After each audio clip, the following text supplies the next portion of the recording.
안녕하세요. 반갑습니다.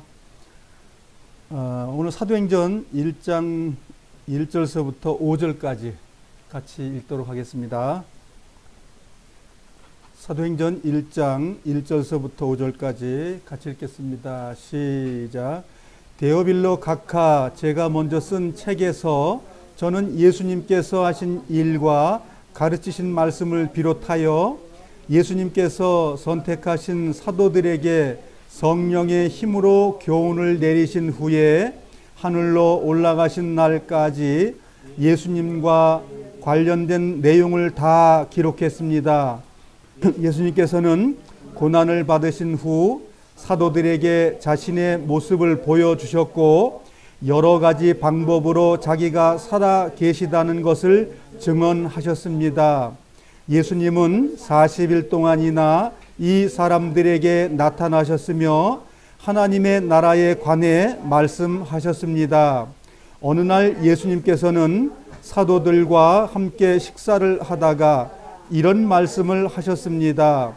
예루살렘을 떠나지 말고 내 아버지께서 약속하신 선물을 기다려라. 이 약속의 내용은 내가 전에 말했고 너희도 들은 것이다. 약속의 내용은 이것이다.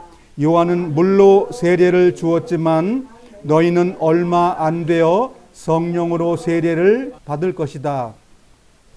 여기는 이렇게 말해도 번역이 맞습니다.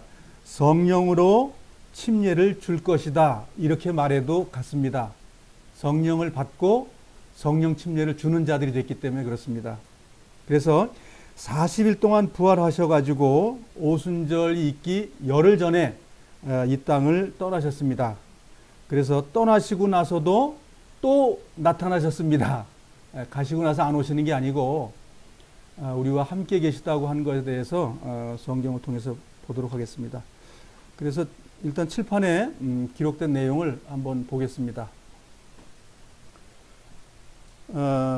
지금 우리가 사도행전 1장에 1절서부터 우리가 5절까지 읽었는데요.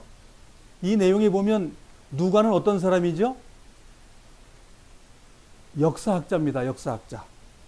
역사학자예요. 의사이면서 그 예수님에 대해서 글을 쓰려고 하는 사람들이 많았는데 그 중에 자기도 그러한 사람이다라고 누가복음 1장에 선언을 하지요. 이방인으로서 유대인에 되어진 일을 객관적으로 기록한 사람이다 그런 얘기예요. 그래서 누가복음의 일정은 시간별로 되어 있습니다. 그리고 마가, 마태, 요한은 시간적인 개념이 아니고 자기들의 사상적인 걸로 기록을 한 내용입니다. 그래서 성경을 이렇게 구분해서 볼 수 있다면 이해가 많아질 겁니다. 사도행전도 데오빌로라는 그 유대 총독에게 이제 편지를 쓰는 거죠. 이방인 로마 사람의 그리스도인입니다. 이 사람은.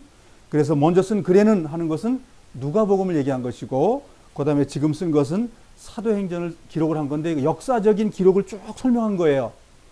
그래서 여기에 연도를 붙이면 이게 역사책이 되는 겁니다. 그래서 사도행전은 초기에 하나님께서 성령으로 역사에서 일하신 것, 그것을 기록한 책이죠. 여기 1절서부터 5절까지 나온 내용이 40일 동안에 되어진 일을 내가 잘 기록을 했다. 이렇게 말을 하고 있습니다. 40일 동안에 되어진 일이 어떤 거냐면 칠판을 보시면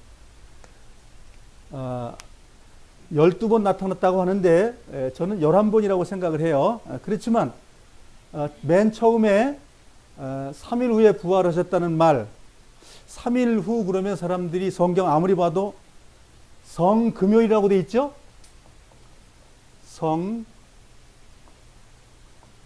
이거 누가 만들었죠? 예? 캐톨릭에서 만든 거예요. 그래서 금요일 날이라고 그래가지고 일요일 날 아침 일찍 부활했다고 그러면 아무리 계산하고 어제 오늘 뭐 12시 땡 되기 전에 어제 그 하루하고 오늘 하루 치면 이틀 되긴 돼요. 근데 아무리 계산해도 3일은 안 나옵니다. 3일 안 나와요. 그래서 많은 사람들이 논리가 많아요. 아주 별별 논리를 다 정하지만 성경은 간단해요. 큰 안식이라고 되어 있죠. 6월절은 큰 안식일입니다. 나중에 이거 확실하게 아주 도표를 그려서 한번 설명해 드릴게요. 6월절은 큰 안식일이에요. 일상적으로 일주일에 한 번씩 오는 안식일은 일반 안식일이에요. 토요일 날. 그렇죠? 예. 자, 유대인은 6월절이 큰 안식일인데 안식일 예배일이 하루 전날이죠. 그렇죠? 예수님께서 음식 잡수하는 날이죠. 그리고 6월절 다음에 또 무슨 요일이 있겠죠? 예? 6월절 다음에 그 다음에 토요일이 있는 거예요. 토요일 날 저녁 늦게나 아니면 일요일 날 시작하는 6시의 분기점이 오후 6시가 유대인들은 하루를 계산하는 방법이 해 뜰 때와 해 질 때 그렇게 계산하는 거니까요. 그러니까 그 토요일 날 저녁 6시나 뭐 7시쯤 돼서 부활하셨다고 봐야 돼요. 일요일 날 아침에 이제 그 막달라 마리아 여자들이 이제 향품을 들고 달려간 거니까요. 향품을 달려갈 때에 요 금요일 날 향품을 사는 거예요. 금요일 날 무교절 때. 요게 무교절 첫날이에요. 무교절 날 안식일은 6월절은 저 상행일을 하지 않아요. 그리고 2km 보통 뭐 1200m 뭐 1km 못 다니까 그 굴까지는 못 가는 거죠. 6월절 토요일 날은 거의 그 무덤까지는 못 가는 거예요. 거리가 사는 곳에서 못 움직이니까. 그것도 원래 정상적 율법이라면 갈 수 있어요? 못 가요? 갈 수 있어요. 근데 유대인들 장로들의 유전, 즉 장로들이 만든 룰이 너 안식일 되면 여기밖에 못 가라고 정해놓은 거예요. 사촌이 상을 당하면은 멀리 못 가. 근데 그래가지고 뭐 가방을 한 100m, 한 1000m 정도 갖다 놓고 거기다가 또 쉬었다가 또 가는 거예요. 그런 우스갯소리가 있는데 성경은 그게 아니잖아요. 율법은 사랑의 행위를 하라고 하는 것이지 어떤 룰에 갇혀가지고 예수님께서 그러잖아요. 너희들이 동물을 빠져 있으면 그거 내비두냐? 안식일이라고? 건져주지 않냐? 그러니까 유대인들이 말하는 그 율법이라고 말하는 것은 자기들의 각색을 해가지고 자기들 스스로 뒤집어 써가지고 가둬놓는 일로 만들어버린 거죠. 그 사랑의 계명을. 예수님은 안식일 날도 병을 고쳐주고 어려운 사람을 도와주고 병잘 고치고 귀신을 쫓아주고 다 했죠. 안식일은 원래 그런 거예요. 그런데 유대인들이 보는 안식일은 성경적인 안식일이 아니고 유대인들의 그 장로들의 유전, 즉 사람들이 만든 법이지 하나님 법이 아니다 이거죠. 근데 사람들의 법을 지키면서 그 하나님 법을 우겼던 사람들이 누구냐 하면 유대인 종교 지도자들이었다 이거죠. 지금도 마찬가지예요. 똑같아요. 하나님 이렇게 믿어야 된다. 저렇게 믿어야 된다. 근데 그게 맞을까요? 성경에 없는 건 다 가짜예요. 그래서 예수님께서 6월절 전날 저녁에 돌아가셔가지고 땅에 묻히시는 거죠. 큰 안식일 때는 시체를 놓으면 안 된다. 내려놓으시오. 그래서 장사 지냈는데 오후 3시에 운명하시고 6시쯤 장사가 된 거죠. 네. 그래서 나중에 요거 도표로 제가 그려놓은 걸 설명을 한번 드릴게요. 그래서 성금요일 날 돌아가신 게 아니죠. 그건 아셔야 돼요. 이건 캐톨릭에서 만든 이론이고 성경은 금요일 날 향품을 사고 목요일 날이 안식일이고 수요일 날 돌아가신 거예요. 예. 이거 믿는 문제가 아니에요. 이거는 그냥 돌아가셨다가 부활하신 건데 이건 믿지 마시고 그 고리를 제가 설명을 다음에 드릴게요. 자, 이렇게 해가지고 향품을 가지고 토요일이 지난 안식일 날 끝나고 나서 아침에 해가 뜬 미명, 즉 아침에 그 5월달 정도가 4월에서 5월 중간이니까 그때는 아침에 6시에 그 무덤에 들어가려면 그때는 미명, 즉 어두울 때입니다. 그러면 여명이 있을 그 시간대에 그들을 움직일 수 있어요. 왜냐하면 그 장로들 유전 때문에 못 움직이게 만들어 놨기 때문에. 그래서 준비하고 향품을 준비해 놨다가 일요일 날 아침, 즉 주의 첫날 새벽같이 간 거예요. 여인들이 예수님 몸에 향품 바르려고. 그렇게 하고 나서 갔더니 부활하고 없다, 이런 얘기예요. 그때부터 시작이 된 거예요. 그때부터 주님의 부활된 몸이 움직여서 제자들에게 이제 보여주는데 제일 먼저 보여줬던 것이 이제 막달라 마리아가 어떤 마리아죠?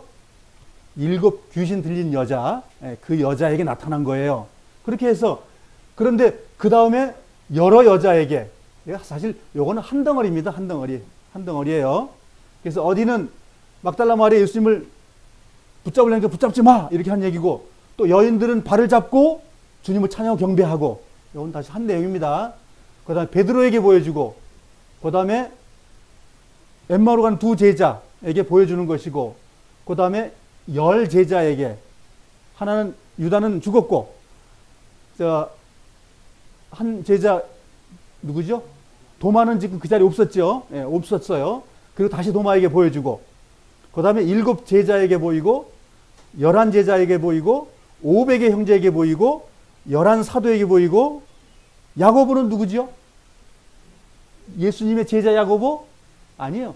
예수님의 혈육인 남동생, 바로 예수님 바로 밑에 남동생이 야고보에게 보인 거예요. 그래서 야고보가 어떻게 되지? 나중에 예루살렘의 장로가 되는 거예요. 그 다음에 덜 떨어진 바울에게도 보였다. 이렇게 이제 바울이 말하고 있는 거예요. 이런 내용을 오늘 성경을 찾아가면서 보도록 하겠습니다. 그리고 우리가 저긴 잘 안 보인다. 그 막달라 마리아는 예수님을 잡으려고 할 때 잡지 말라, 나는 아버지께로 가지 않았다, 이렇게 말을 했고, 여인들은 발을 잡고 있었다. 그게 그 헬라 말로 합토마이라는 단어를 쓰고 있는데, 그 똑같이 여인들이 한쪽은 잡고 한쪽은 말하자면 잡지 말라고 했는데, 우리가 지금 보는 그 쉬운 성경에는 막달라 마리아가 예수님을 붙잡았다고 표현했고, 다른 번역에는 잡으려고 하는 것을 못 잡게 예수님은 막으셨다, 이렇게 돼 있지만, 붙잡았다고 해도 괜찮고 붙잡지 않았다도 괜찮아요. 왜냐하면 똑같은 상황에서 한쪽 붙잡고 있거든요. 그래서 그 부분에 대해서는 크게 우리가 붙잡았다 안 붙잡았다에 대한 논리가 그렇게 중요하지 않다는 거죠. 그 성경을 찾아가면서 12번의 내용을 그냥 빨리빨리 한번 가보겠습니다. 자, 그러면 첫 번째 막달라 마리아가 이제 예수님 만난 장면을 먼저 보도록 하겠습니다. 지난번에 다른 것을 봤기 때문에 오늘은 마가복음으로 가겠습니다. 마가복음 16장 9절로 가겠습니다. 9절서부터 11절까지 같이 한번 읽겠습니다. 마가복음 16장 9절서부터 11절까지 시작. 예수님께서 일주일을 시작하는 첫 번째 날 아침에 다시 살아나셨습니다. 그리고 제일 먼저 7 귀신을 내쫓아 주신 저기 있는 막달라 마리아에게 나타나셨습니다. 마리아는 가서 예수님과 함께 지내던 제자들에게 이 사실을 알렸습니다. 그들은 슬퍼하며 울고 있었습니다. 마리아로부터 예수님께서 살아계시며 예수님을 배웠다는 소리를 듣고도 제자들은 믿지 않았습니다. 이제 부활한 걸 첫 번째 믿은 사람이 누구죠? 막달라 마리아. 근데 막달라 마리아가 지난번에 믿었어요, 안 믿었어요? 안 믿었잖아요. 동산직이라고 하면서 좀 물어봤잖아요. 우리 주님 누가 가져간지 알려주면 우리가 그 시체를 가져가겠습니다. 그랬죠? 자, 그러니까 요 내용이 사복음서에 뒤쪽에 가면 내용이 똑같지 않다는 걸 아실 거예요. 그 보는 각도에 따라서 설명하는 내용이 좀씩 틀려요. 그렇다고 다른 내용이 아니고, 어디는 머리에 이제 말하자면 향품을 뿌렸다 그러면 다른 데는 발 뿌린 걸 설명한 거고, 다른 데는 머리는 헤드이기 때문에 영적인 부분, 발은 일하는 것 부분, 봉사했던 부분을 설명하는 것 뿐이지 그게 틀렸다고 표현하는 내용은 아니거든요. 그래서 우리가 성경을 볼 때 마가복음은 소의 개념으로 일하는 자의 예수님을 설명한 거잖아요. 그렇게 해서 마태복음 왕으로 오신 예수님을 설명했기 때문에 그 설명한 부분의 내용이 왕에 가까운 내용들을 취합해서 만든 것이고, 또 마가는 예수님은 우리를 구원한 일꾼으로 오신 분이야 하고 그 일꾼에 대한 내용을 뽑아서 설명한 내용의 글이고, 또 요한복음은 신령한 하나님은 영이시고 내 안에 나를 본 자는 아버지를 보았거늘, 아버지 안에 내가 있고 이렇게 말을 하잖아요. 아버지를 보여주시오 그랬더니 나를 본 자는 아버지 본 거야. 그렇게 해서 그 글을 쓰는 사람의 그 방향에 따라서 기록된 내용이 조금 다르다 그런 내용이에요. 자, 여인들에게 나타난 걸 보겠습니다. 마태복음 28장으로 가겠습니다. 마태복음 28장 9절 10절 같이 읽겠습니다. 시작. 그때 갑자기 예수님께서 여자들에게 나타나셔서 말씀하셨습니다. 잘 있었느냐? 여자들은 예수님께 다가가서 그분의 발을 붙잡고 절했습니다. 그러자 예수님께서 말씀하셨습니다. 두려워하지 마라. 가서 내 형제들에게 갈릴리로 가라고 말하여라. 거기서 그들이 나를 볼 것이다. 예. 그러니까 예루살렘에서 부활하시고 어디 가신다고 그랬어요? 갈릴리에서 만나자고 약속을 하셨어요. 어디 그 산이 있어요. 근데 그 산 그러면 아마 변화선상을 얘기하시는 것 같아요. 신령한 주님의 부활은 신령한 걸 얘기한 거니까 내가 죽고 나서 부활하면 갈릴리에서 너희들 만날 건데 그 갈릴리가 어디쯤이냐 하면 그 이제 헬몬산 밑이니까 거기에 주님께서 부활한 그 신령한 그 이제 엘리야하고 그 모세하고 만났던 그 산을 얘기할 거라고 추측을 해요. 예, 거길 중심으로 해서 이제 신령한 몸이 있었던 건데 그러면 예루살렘에서 그러면 갈릴리로 언제쯤 가셨을까? 약 한 열흘 정도 있다. 일주일 이후에 제자들이 다 떠납니다. 그러니까 30일 정도 그 갈릴리에서 계셨고 한 열흘 정도는 그 부활하신 그 예루살렘에서 계신 거예요.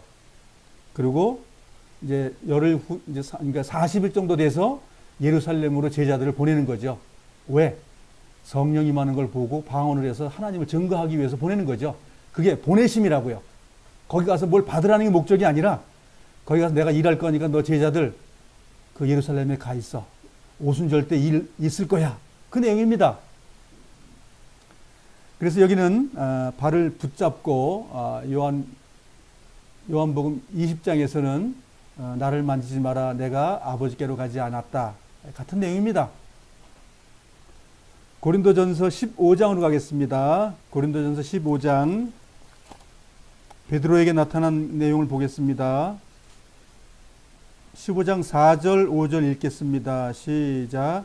장사 지낸 바 되었다가 성경에 기록된 대로 3일 만에 다시 살아나셨다는 것과 그리고는 베드로에게 나타나시고 잠깐만 여기는 지금 순차적으로 몇 가지 이렇게 나타난 거를 설명한 거거든요.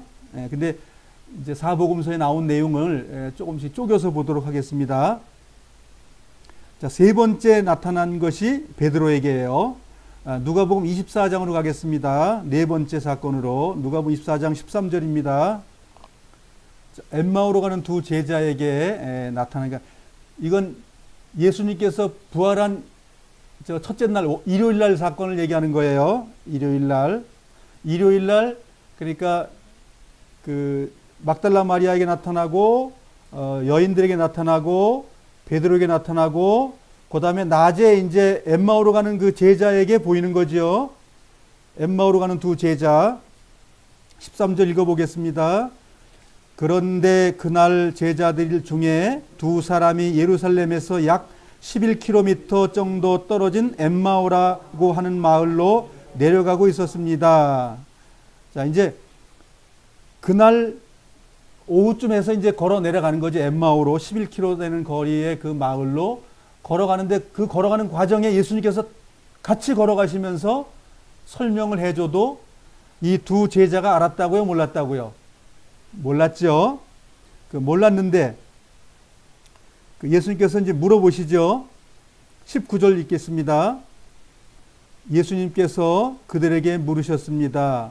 무슨 일입니까? 제자들이 말했습니다. 나사렛 예수님에 관한 일인데 그분은 하나님과 백성 앞에서 행동과 말씀에 능력이 있는 예언자였습니다. 자, 지금 두 제자가 예수님 살아있을 때는 좋았는데 돌아가시고 나니까 뭘로 바뀌었죠? 메시아가 아니고 뭐지요? 예언자로 떨어졌습니다. 안 죽어야 되는데. 그러니까 그분들이 뭐라고 고백했냐면 주는 그리스도시요 살아계신 하나님의 아들이시이다. 메시아로 인정했어요. 그런데 이 메시아로 인정한 게 여기 와서는 예언자로 바뀌었어요. 죽어버리고 나니까 바뀌었다고요. 이 예수님의 위치가. 그리고 21절입니다. 우리는 이스라엘을 구원할 분이 바로 그분이라고 기대했습니다. 뿐만 아니라 이 일이 일어난 지가 3일째입니다. 예, 이렇게 됐죠. 그리고 30절 읽겠습니다. 예수님께서 그들과 함께 식사 자리에 앉으셨습니다. 그리고 빵을 들고 감사 기도를 하신 후 제자들에게 나누어 주셨습니다. 그러자 그들의 눈이 밝아져 예수님을 알아보았습니다. 순간 예수님께서는 사라졌습니다. 그렇죠? 자, 빵을 예수님이 줬으니까 먹는 빵이에요. 무슨 빵이에요? 두 가지죠. 신령하신 분이 지금 준 내용은 우리의 육신이 잘 되라고 빵을 줬다는 것보다는 영적인 빵을 줬기 때문에 눈이 띈 거예요. 뭐 떡을 하나 먹었는데 눈이 어떻게 밝아져요? 뭐 허기져가지고 안 보였나 예수님이? 그 얘기가 아니잖아요. 신령한 그분이 두 제자에게 말씀의 빵, 말씀의 떡을 준 거예요. 생명의 말씀을 준 거예요. 그러니까 주님이 보인 거예요. 우리 신앙생활이 요 두 제자에 사실 다 들어있는 거예요. 우리도 갈 발 모르고 이 땅에 사는 거예요. 메시아가 우리 삶 속에서도 결국은 선지자로 바뀌는 거예요. 그분이 선지자로 보여가지고 그 나라에 못 들어갑니다. 메시아여야 우리는 그 나라에 들어가요. 똑같아요. 지금 주님의 빵의 삶을 우리가 살았을 때 그 안식에 들어가고 그 나라에 들어가는 겁니다. 요한복음 20장 19절로 가겠습니다.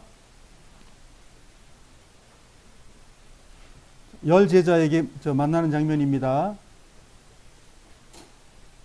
자, 다섯 번째 나타난 장면 읽어보겠습니다. 19절서부터 23절까지 읽어보겠습니다. 이게 길게 읽는 이유는 뭐냐면 상황을 이게 적어놓은 내용을 보고 이해하시라는 거예요. 단어보다도. 자, 19절서부터 23절까지 같이 읽겠습니다. 시작. 같은 날 저녁에 제자들이 함께 모여 있었습니다. 제자들은 유대인들이 두려워 문을 꼭 잠갔습니다. 그곳에 예수님께서 오셔서 그들 가운데 서서 말씀하셨습니다. 너희에게 평강이 있을지어다. 이 말씀을 하시고는 제자들에게 손과 옆구리를 보이셨습니다. 제자들은 주님을 보자 무척 기뻐했습니다. 다시 예수님께서는 너희에게 평강이 있을지어다. 아버지께서 나를 보내신 것 같이 나도 너희를 보낸다 라고 말씀하셨습니다. 이 말씀을 하시고 그들을 향해 숨을 내쉬며 말씀하셨습니다. 성령을 받으라. 너희가 누구의 죄든지 용서하면 그 죄는 사함을 받을 것이다.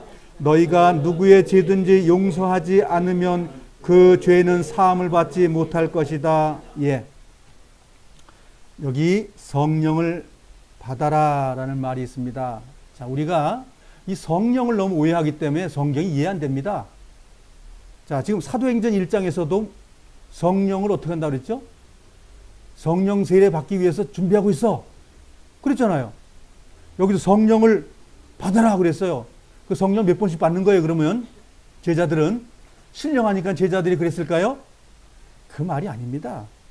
제가 지난번에 말했잖아요. 어린아이가 아버지 껌 사주세요. 그래, 그 명령이 낮은 거지요. 그렇죠?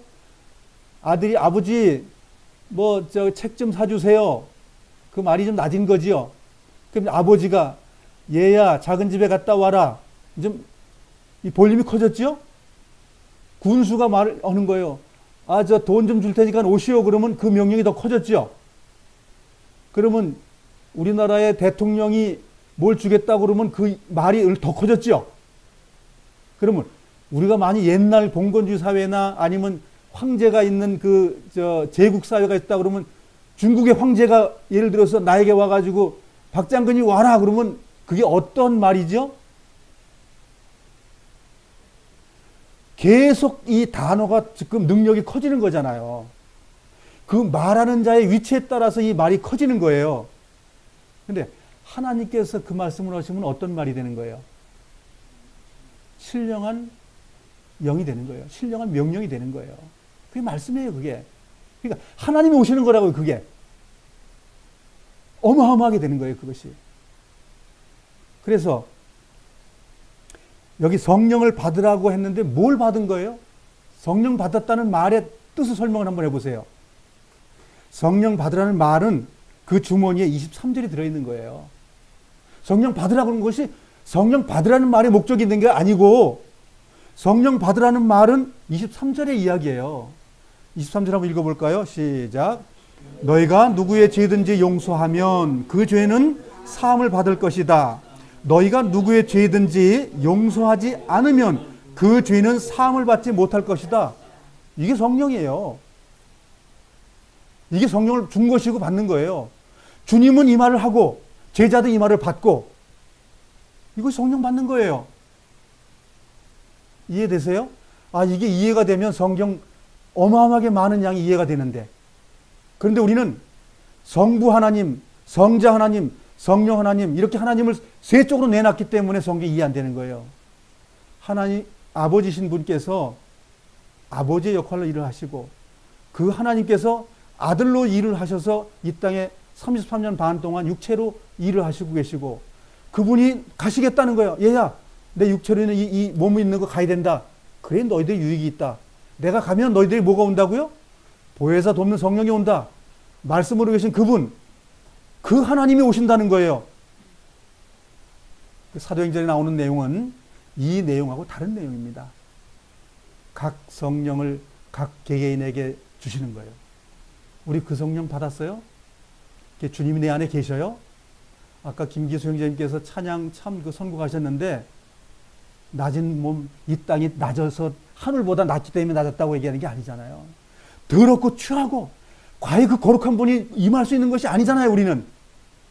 그런데 그분이 거할 수 없는 곳에 거해 주시는 거예요. 안 감사해요? 눈물 나게 감사하죠. 그분이 우리를 사랑하신대요. 우리 죄밖에 생각하지 못하고 죄밖에 질 수 없는 우리를 의롭다고 하신다는 거예요. 얼마나 귀한 삶인지. 그래서 주님이 거룩하신 것처럼 너희들도 거룩하라는 말을 많은 사람들이 오해하는 거예요. 즉, 그 마음에 성령이 없고 말씀이 없기 때문에 그 사람을 못 사는 거예요. 그래서 바울은 이렇게 말해요. 고린도서의 13장에 그런 말씀을 하죠. 주님의 영이 없는 사람은 주님의 사람이 아니라고 합니다.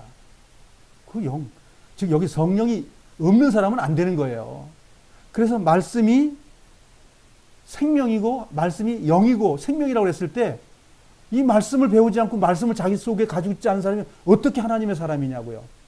그건 하나님의 사람이 아니라 종교인입니다. 종교인.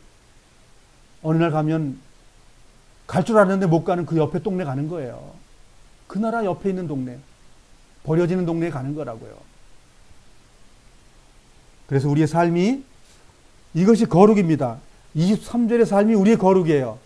이게 성령 받은 증거가 된다고요.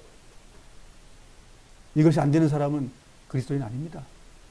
종교인이지, 종교인. 26절로 가겠습니다. 요한복음 20장 26절입니다. 여섯 번째 나타난 장면입니다. 29절까지 읽겠습니다. 시작. 일주일 뒤에 예수님의 제자들이 다시 그 집에 있었습니다. 이번에는 도마도 그들과 함께 있었습니다. 그때도 문을 잠겨 있었습니다. 예수님께서는 안으로 들어오셔서 그들 가운데 서서 말씀하셨습니다. 너희에게 평강이 있을지어다. 그리고는 도마에게 말씀하셨습니다. 내 손가락을 여기에 찔러 보아라. 내 손을 보아라. 네 손을 내밀어 내 옆구리에 넣어 보아라. 그리고 믿지 않는 자가 되지 말고 믿는 자가 되어라. 도마는 예수님께 나의 주님, 나의 하나님이라고 외쳤습니다. 잠깐만요. 지금 도마가 없었으면 어떡할 뻔했어요? 우리에게 지금 주시는 말씀이거든요.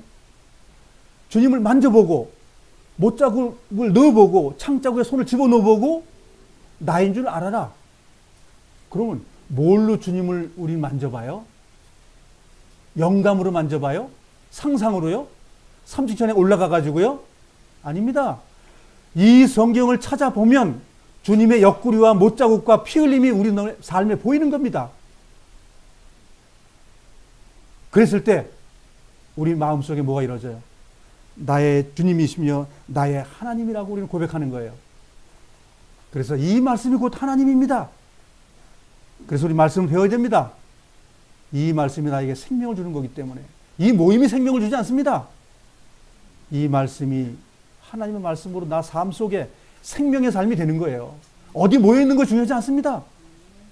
정말 성경은 내 양은 내 음성을 듣고 내 문에 들어와서 나가며 들어오며 꼴을 맞는다. 그 꼴은 영생의 꼴입니다. 그 삶이 되어지지 않는 사람은 그리스도인들이 아닙니다. 그래서 많은 종교인들은 어딜 가야 됩니다. 많은 사람이 모여 있어야 됩니다. 자기의 영광입니다. 그것은. 그러나 주님 앞에 나아가는 건 괴로움이에요. 홀로 있는 겁니다. 주님 앞에. 내가 있을 것이냐 말 거냐. 홀로 있으면 어떻게 됩니까? 많은 무리 속에 가고 싶어요. 그게 종교성입니다. 주님은 조용한 곳에서 하나님과 내가 교통하기를 원하십니다. 그게 진정한 그리스도인이에요. 그 삶 속에 주님이 나타납니다. 28절입니다. 도마는 예수님께 나의 주님, 나의 하나님이라고 외쳤습니다. 예수님께서 도마에게 말씀하셨습니다. 너는 나를 보았기 때문에 믿느냐? 나를 보지 않고 믿는 사람들은 복이 있다.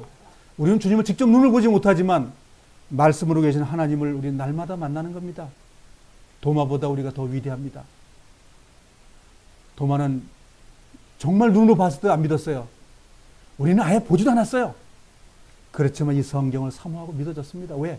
주님의 영이 내 안에 와 있기 때문에 믿어지는 겁니다. 이게 지금 안 믿어지는 사람은 주님의 영이 없는 거예요. 주님의 영이 있는 사람들은 믿어집니다. 그래서 주님이 오신다고 한 거예요. 21장으로 넘어가겠습니다. 요한복음 21장 1절로 넘어가겠습니다. 7번째 사건입니다.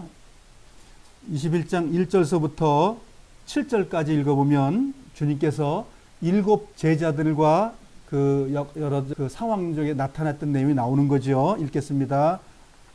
시작. 이 일이 일어난 후 예수님께서 디베랴 호수에서 제자들에게 자신을 나타내셨습니다. 잠깐만요. 21절에 이 디베랴는 지금 장소가 어디죠? 갈릴리 장소로 옮겨간 거예요. 아까 우리 봤던 건 거의 어디 장면이죠? 예루살렘 사건들이에요. 이 사건은 어디죠? 이제 갈릴리에서의 이제 그 제자들하고 만났던 내용들을 설명하는 거예요. 7번째 내용이죠, 이게. 디베랴는 티베리우스 황제에게 그 빌립이라는 사람이 그 도시를 지어가지고 헌명? 이름을 지어준 거죠. 아, 이건 내가 당신 황제를 내가 섬기기 때문에 이러한 그 도시를 만들어가지고 당신의 이름을 여기다가 기록을 했습니다. 그런 내용이에요. 그러니까 디베랴는 뭐 후진 곳이 아닙니다. 도시예요, 도시. 갈릴리가 뭐 촌놈이라고 자꾸만 말하는 그렇지 않습니다. 갈릴리는 상당한 그 도시예요. 예, 거기에 그 헬랍의 철학이 많이 들어있고 그 로마의 그 권석들이 와 있는 그러한 아주 고급스러운 동네입니다. 여기에 막달라 마리아가 여기 출신이죠. 예. 그래서 여기에 말하자면 창녀죠. 막달라 마리아는 이제 고관 대작도라고 많이 놀았을지도 모르는 내용이죠. 예. 그래서 그 디베라는 그 호수, 디베라의 그 도시가 있는 호수, 갈릴리 호수를 얘기하는 거예요. 이제 거기에서 제자들이 이제 물고기 잡으러 가야 되겠다. 이제 그 장면이 나오는 겁니다. 2절 시작. 시몬 베드로, 디드모라 하는 별명을 가진 도마, 갈릴리 가나 사람 나다나엘, 베세데의 두 아들, 그리고 다른 두 제자가 함께 있었습니다. 7명이죠. 3절 시몬 베드로가 다른 제자들에게 나는 물고기 잡으러 간다 라고 말했습니다. 다른 제자들이 우리도 너와 함께 가겠다라고 말했습니다. 그래서 그들은 밖으로 나가서 배에 올라탔습니다. 그러나 그날 밤에는 한 마리도 잡지 못했습니다. 다음 날 아침 일찍 예수님께서 호숫가에 서 계셨습니다. 그러나 제자들은 그분이 예수이신 줄 알지 못하였습니다. 예수님께서 그들에게 말씀하셨습니다. 친구들이여, 한 마리도 못 잡았느냐? 제자들이 대답했습니다. 네, 한 마리도 잡지 못했습니다. 6절입니다. 예수님께서 말씀하셨습니다. 그물을 배 오른편에 던져라. 그러면 고기를 잡을 것이다. 그들을 시키는 대로 했습니다. 그러자 고기가 너무 많아 그물을 배 안으로 끌어올릴 수가 없었습니다. 예수님께서 사랑하시던 제자가 베드로에게 말씀했습니다. 주님이시다. 베드로는 주님이시라는 말을 듣자마자 벗고 있던 겉옷을 몸에 두르고는 물로 뛰어들었습니다. 여기까지만. 지금 요 장면은 이제 열흘이 지나서 이제 갈릴리로 가거라.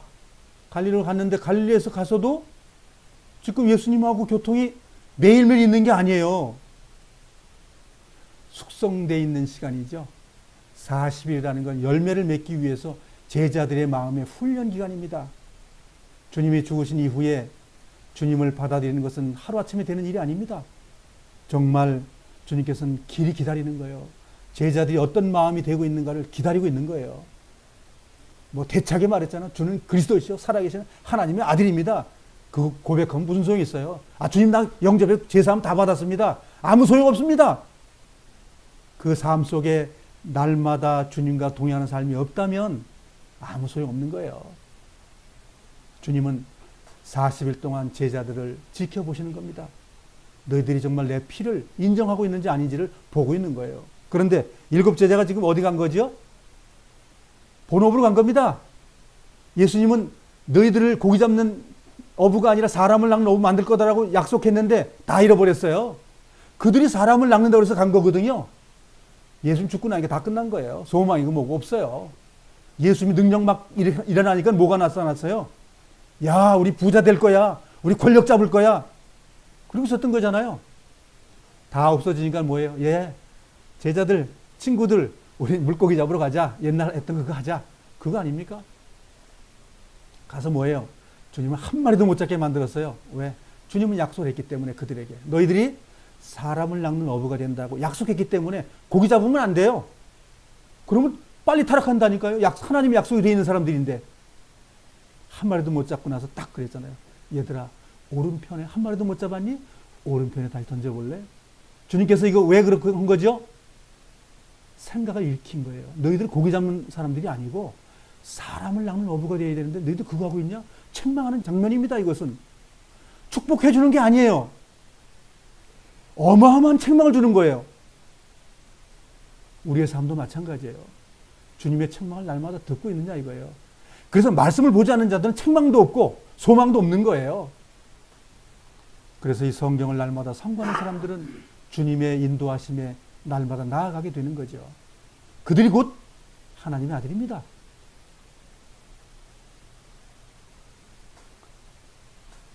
자, 다음 번호 가겠습니다. 11제자로 가겠습니다. 예, 마태복음 28장으로 가겠습니다. 11제자. 마태복음 28장 16절.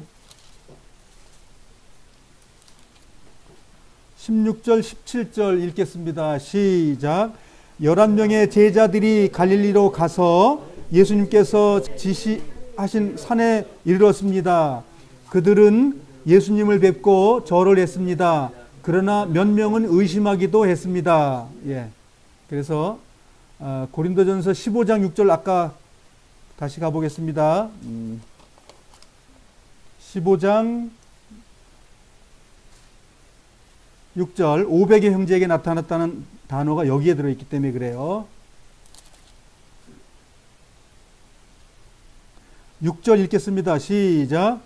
그 후에 한 번에 500명이 넘는 사람들에게도 나타나셨다는 사실입니다. 예, 이렇게 기록되어 있죠.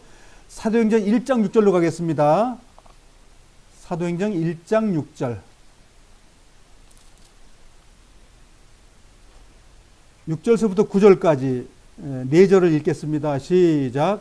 사도들이 한자리에 모여서 예수님께 물었습니다. 주님께서 이스라엘을 다시 회복시키실 때가 지금입니까? 그러자 예수님께서 대답하셨습니다. 때와 시기는 오직 아버지의 권한으로 정하신 것이니 너희가 알 일이 아니다. 잠깐만요. 자, 예수님께서 이스라엘의 회복에 대해서 알 필요 없다고 말했죠. 근데 지금 사람들은 이 말에 대해서 지금 절대로 반대쪽에 서 있죠. 이스라엘이 어떻게 돼야 된다고요? 성전이 지어져야 되고 적그리스도가 나타나야 되고 그러고 있죠. 근데 예수님은 뭐라고 그래요? 그거 신경 쓰지 말라고 그런 거 얘기해요. 근데 그런 일도 아니죠. 근데 사람들은 주님이 원하는 것하고 관계없는 일을 열심히 하는 거예요. 주님께서 이 빨간 글로 나온 것은 너 알 필요 없어라고 했으면 알 필요 없어야 돼요. 근데 우리는 내 삶을 조명하지 않고 뭐예요? 가만히 있어봐. 키신저가 666이야. 유럽의 대통령이 666이야. 뭐 이러고 있잖아요. 다 필요 없는 거예요, 그거. 자, 우리는 신경 쓰지 말자고요. 8절입니다. 다만 성령이 너희에게 오시면 너희는 권능을 받아 예루살렘과 온 유대와 사마리아와 그리고 땅끝까지 가서 내 증인이 될 것이다. 예수님께서는 이 말씀을 하신 뒤에 그들이 보는 앞에서 하늘로 올라가셨습니다. 그가 올라가시는 모습은 구름 가려 보이지 않았습니다. 예, 그래서 여기에 성령이 너희에게 오시면 그랬으니까 성령은 말씀이죠. 명령입니다. 명령. 너 주님의 사람이 됐어? 그럼 너 주님을 증거해봐. 거룩한 삶을 살아봐. 그 명령을 받는 거예요. 즉 주인의 명령을 받아서 수행하는 자가 됐다 그 얘기예요. 즉 주님의 명령 보따리를 받고 옛날 파발 아시죠? 말 타고 왕의 친소를 전해주는 그 파발, 예? 또 통신사, 예? 지금으로 보면 외교관이잖아요. 지금 뭐 한참 지금 미국, 일본, 한국 뭐 왔다 갔다 하잖아요. 그게 다 영이에요, 영. 그게 다 성령이라고 나라로 따지면 우리나라 제일 큰 게 뭐예요 지금? 남북 통일, 평화 그런 거잖아요. 이게 그 말하고 똑같은 거예요. 근데 우리는 귀신의 같은 개념으로 얘기해서 하나님 있고 하나님 아들 육신 있고 그다음에 성신 있고 이런 식으로 해버리면 성경이 다 안 맞아버리는 거예요. 지금 하나님이 누구의 명령해요? 제자들에게 명령하는 거예요. 너 거기 갔다 와. 너 죄 짓지 마. 너 이렇게 하는 것이 복음 전하는 거야. 그런데 우리는 그런 이상한 이론을 가지고 있기 때문에 성경을 오해하게 만들고 이해 못하게 만드는 거예요. 다시 고린도전서 15장으로 가겠습니다. 야고보에게 보였다는 거 지금 제가 이 성경을 다 펴보는 이유는 뭐냐면 정말 저기 기록되어 있다는 거예요. 그게 부활하신 그 몸으로 야고보를 만났다는 거예요. 고린도전서 15장 7절 같이 읽어보겠습니다. 시작. 그 후에 야고보에게 그 다음에 모든 사도들에게 나타나시고 그랬으니까 11번째 나타난 것이 야고보죠. 뒤에 이제 써 있는 거 칠판에 보면 그렇죠. 야고보는 예수님의 바로 밑에 맏동생을 얘기하는 거예요. 주님께서 만났기 때문에 그러면 야고보는 주님을 믿었어요, 안 믿었어요? 안 믿은 사람이에요. 근데 안 믿었다가 기도초에서 사도행전에 보면 그 다락방에서 같이 기도했어요, 안 했어요? 기도했어요. 그러니까 주님 돌아가시고 나서 주님을 믿었다니까요. 그 믿은 자기 남동생, 육신의 남동생에게 따로 나타나신 거예요. 왜 나타났을까요? 야고보가 형을 하나님의 아들 메시아로 믿었기 때문에 만나주신 거예요. 뭐 때문에? 목적이 있죠. 예루살렘의 장로가 된 거예요. 야고보가. 왜? 야고보는 예루살렘의 성도들을 인도해야 될 그런 말하자면 은사, 즉 직임을 주시기 위해서 주신 거예요. 예수님께서 사람 왜 만나요? 일 맡기려고 만나는 거예요. 그냥 보여주는 게 아닙니다. 그래서 주님의 몸 안에서 로마서 12장하고 그 다음에 고린도전서 12장하고 에베소서 4장에서는 은사가 누구예요? 지금 은사 주는 내용입니다. 이게 무슨 누가 은사 받았는데 뒤집어 쓰고 안수하는 거, 다 그건 거짓말이에요. 그거는 하나님께서 당신의 교회를 당신이 일시키는 장면을 좀 보여주는 거예요. 베드로에게 왜 나타났죠? 은사 주기 위해서. 그래서 베드로야, 내가 나를 사랑하냐? 그래? 그럼 내 양을 치라. 그 다음에 너 진짜 사랑해? 내 양을 치라. 그 다음에 진짜 사랑해? 내 양을 먹이라. 그게 무슨 뜻이에요? 은사 주는 장면이잖아요. 은사 주는 거예요, 그게. 무슨 되지도 않아 가지고 꿈속에서 뭘 봤다는 사람들 다 귀신 헛개비 본 거예요. 참으로 성경은 주님이 진짜 일을 시키고 그 진짜 일 시킨 사람은 우리 눈에 보여요. 괜히 뭐 어디 성경 보면 데살로니가서 5장 보니까 말씀을 같이 하는 사람이 같이 잘하라고. 그게 자기인 줄 알고 아이고 착각하는 거예요. 성경에 그 사람들 다 들어있어요. 병 고치고 능력 행하고 사람을 살리고 다 그 속에 들어있어요. 그게 자기인 줄 아는 거예요. 그건 착각하는 거예요. 주님께서 우리에게 일할 사람들 다 성경 속에 써먹고 다 사용하고 기록해 놨어요. 이 말씀이 곧 하나님이라고 성경 말하고 있어요. 근데 많은 사람은 이 말씀보다 더 중요한 걸 누구야? 어느 누가 님이 잘한다고 그 님을 찾아가고 있는 거예요. 그런데 우리는 어디 가야 된다고요? 이 말씀으로 가야 되는 거예요. 이 말씀이 곧 하나님입니다. 그래서 눈에 이 꺼풀이 비껴져야 돼요. 그러면 이 말씀을 통해서 우리가 주님과 교통을 하게 돼요. 근데 이 꺼풀이 안 벗기면 아유 가만히 있어봐. 어느 님이 잘하는 거야? 그 님한테 가자. 그거 쏘는 겁니다. 정말 우리가 이렇게 모이는 것은 주님이 내 눈꺼풀을 벗겨놓고 말씀을 깨닫게 해준 걸 교통하는 모임이 더 좋은 모임이에요. 그래서 우리가 오후에 우리가 교제 나눌 때는 그런 교제가 돼야 되는 거거든요.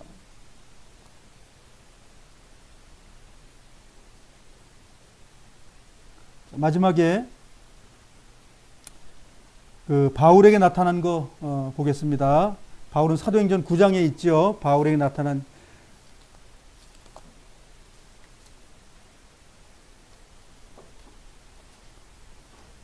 나타난 건 주님이 올라가시고 난 이후에 한참 이따 내려오신 거예요. 예, 그건 이제 그 중간에 건너뛰고 다시 이제 볼 건데 일단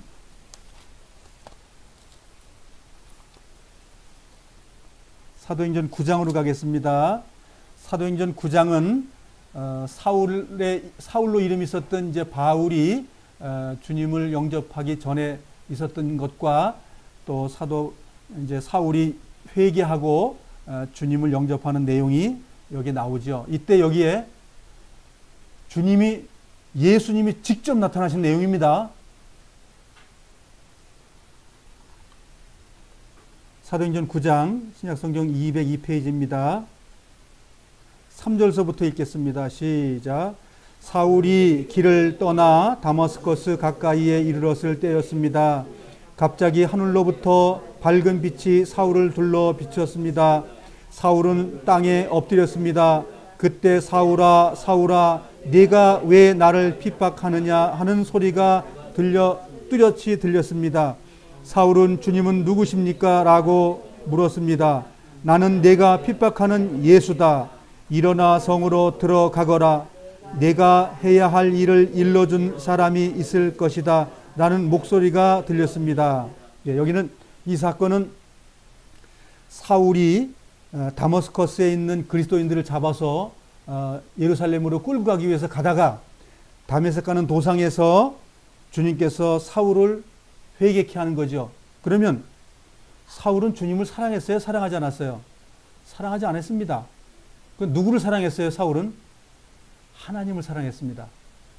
율법이신 하나님을 사랑한 거예요. 이 하나님을 사랑한 것이 하늘을 찔러. 근데 누굴 모르는 거예요? 진정한 하나님의 구원자를 모르는 거예요. 반쪽만 알았던 사울이란 말이죠. 예수 믿는 사람을 다 잡아다 죽이는 거예요. 그게 옳다고 생각했던 거예요. 열심히 대단한 거죠. 그래서 하나님께서 그를 이방인의 사도로 쓰기 위해서 지금 선택하는 장면, 이게 지금 죽임을 주는 거예요. 이게 지금 그 은사를 주는 장면입니다. 여기에 7절입니다. 사울과 함께 길을 가던 사람들은 무슨 소리가 나는 것 같은데 아무것도 보이지 않았습니다. 깜짝 놀라 말도 못하고 가만히 서 있었습니다. 사울은 땅에서 일어나 눈을 떴으나 아무것도 볼 수 없었습니다. 그래서 사울과 함께 있던 사람들이 그의 손을 잡고 다마스커스로 내려갔습니다. 사울은 3일 동안 앞을 보지 못했으며 먹지도 마시지도 않았습니다. 이때 3층천에 갔다는 사람들이 있어요. 그러나 그건 성경에 그런 말이 없기 때문에 우리는 몰라요. 14년 후에 올라갔다고 그랬는데 이때 올라간 건지 다를 때 올라간 건지 우리는 모르지만 어쨌든 10절 다마스커스에 아나니아라는 어떤 제자가 살고 있었습니다. 주님께서 환상 중에 아나니아야 하고 부르셨습니다. 아나니아는 주님 제가 여기 있습니다 라고 대답했습니다. 자, 아나니아가 지금 사도행전이 주님이 돌아가시고 나서 이게 몇 년 후인지 아셔요? 최소한 5년에서 7년 후를 얘기하는 거예요. 어떤 사람은 사도 바울이 4년에 구원받았다. 주님의 계시를 받았다 이런 말도 있고, 그거는 정확히 몰라요. 예수님이 27년에 돌아가셨다는 사람도 있고 AD 30년에 돌아갔다는 사람도 있고, 그건 몰라요. 그렇지만 그 연도가 중요하잖아. 우리에게는 그러한 사실이 있는 게 중요한 거예요. 여기도 아나니아라는 사람이 다마스커스 교회의 장로입니다. 그리고 이 사람이 언제 구원받았어요? 예루살렘에 오순절 때 가가지고 그때 주님의 성령의 은사를 보고 경험하고 메시아를 믿은 거예요. 그러고 나서 예수님 만나 자연스럽잖아요. 여기서 예수님께서 저기 가서 사울을 만나라니까는 그들은 우리를 죽였던 사람이니까 우리는 만나기 싫습니다 이렇게 말하잖아요. 그 말의 이야기입니다. 자, 11절입니다. 주님께서 아나니에게 말씀하셨습니다. 안 간다고 그러니까 일어나 곧은 길, 집 가라는 것이죠. 라고 하는 거리로 가거라. 그리고 유다의 집에서 사울이라는 다소 사람을 찾아라. 그가 지금 거기서 기도하고 있다.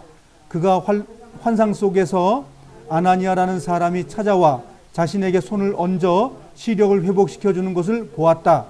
지금 사울이 환상 가운데서 지금 아나니아를 예수님께 보낸 걸 지금 보고 있다는 거예요. 지금 사울이.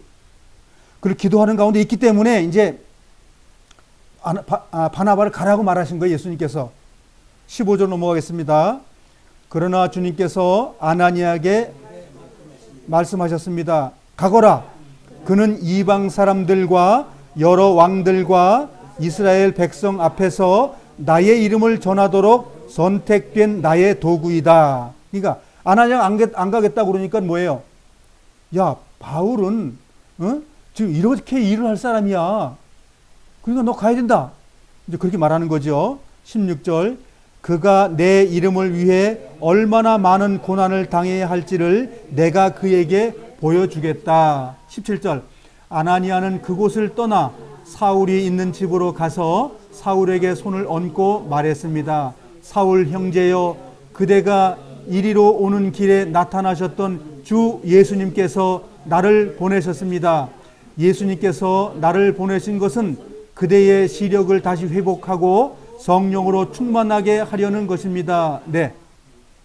자, 지금 부활하시고 나서 주님이 가셨어요. 가시고 나서 몇 년 후에 아나니에게 다시 보여준 거지요. 아나니아하고 지금 사울에게 보일 때 아나니에게 먼저 이제 사울에게 나타나셔서 눈을 장님 만들어서 쓰러뜨려 놓으시고 또 아나니아 만나가지고 얘야 저 집가로 가가지고 데리고 와서 안수해서 좀 해라. 이렇게 한 내용입니다. 이것이. 아나니아도 누굴 봤어요 지금? 처음 본 거예요. 아나니아는 예수님을 처음 본 거예요. 처음 본 겁니다 지금. 예루살렘에 갔을 때 그 방언을 말하고 했던 그 내용들을 다 알고 주님을 영접하고 내려온 거예요. 그리고 다마스커스에서 그리스도인들과 함께 주님의 몸을 이루고 살고 있는 거예요. 그곳에 예수님이 오신 거예요. 사도행전은 사도들이 한 것이 아니라 예수님이 그들을 통해서 일하시는 내용을 보는 거예요. 자, 사울이 이렇게 해서 이제 주님께서 12번의 부활한 몸으로 이 땅에서 역사하셨던 내용들을 우리가 본 거예요. 주님의 부활체의 몸이 이런 거예요. 근데 우리가 이렇게 변한다고 누가 선언했죠? 하나님이 선언하셨어요. 자, 빌립보서 3장으로 가겠습니다. 우리가 이러한 몸으로 된다고 하나님께서 선포하셨고 그 거룩한 몸을 우리에게도 보여주셨어요. 그리고 우리에게 이제 바울은 3층천까지 올라갔기 때문에 다 아는 사람이에요. 다 아는 사람이 주님을 영접한 사람들, 주님과 거룩한 삶을 사는 사람들에게, 거룩한 행위를 하는 사람들에게, 거룩한 그들에게 이렇게 말한 것이죠. 20절, 21절 읽겠습니다. 시작. 빌립보서 3장 20절, 21절 시작. 그러나 우리의 시민권은 하늘에 있습니다. 우리 구주 예수 그리스도께서 하늘로부터 다시 오시는 날을 우리는 기다립니다. 그분은 우리의 죽을 몸을 변화시키셔서 그분의 영광스러운 몸과 같이 바꾸어 주실 것입니다.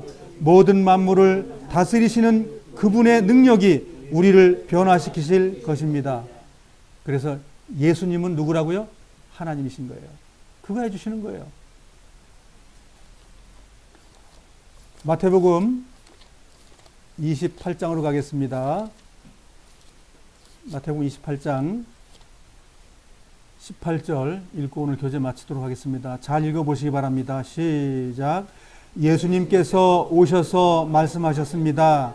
하늘과 땅의 모든 권세가 내게 주어졌다. 그러므로 너희는 가서 모든 민족을 제자로 삼아라. 아버지와 아들과 성령의 이름으로 세례를 주어라.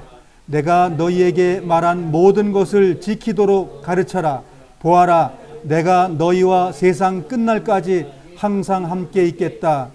내가 너희와 세상 끝날 때까지 항상 함께 어떻게 한다고요? 함께 있겠다고요? 함께 있지 못하는 분 계신가요? 성경을 자세히 봐야 하나님이 나와 함께 있고 내 생을 마감할 때까지 있다가 끝나고 나면 육신의 흙집을 버리고 신령한 집을 나에게 지어주고 그 나라에 영원히 함께 있겠다. 그 아버지가 그렇게 말하고 있어요. 그 아버지의 이름이 뭐지요? 예수합니다.